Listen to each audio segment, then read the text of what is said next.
ഇവിടുത്തെ ലൈവില് ആളായതല്ലേ? വീടടക്കല്ലാത്തൊക്കെ സ്ഥലം പറഞ്ഞു കൊടുക്കുന്നുണ്ട്. പിന്നെ അയിന്റെ അപ്പുറം ഉണ്ടോ? ഉം. ഉം.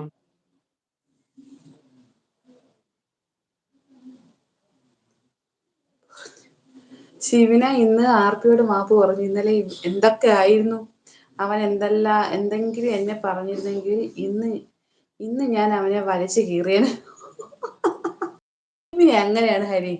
പറഞ്ഞിട്ട് കഥയില്ല. എന്തിനാണ് ഒരു പ്രശ്നത്തിന് നിൽക്കുന്നത്? ഷിബിന അങ്ങനെയാണ്. ഷിബിനക്ക് കുറെ തെറ്റണം, പിന്നെ കുറച്ച് മിണ്ടണം. ഒരു പൊട്ടിപ്പെണ്ണ്. അതെ അതെ, പൊട്ടി. ഹരിമോനെ, എന്താ വീട്ടിലാ?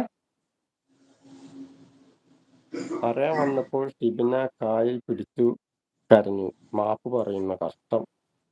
ഒരു പ്രശ്നം കൊണ്ട് എത്ര നാൾ മുന്നോട്ട് പോകും?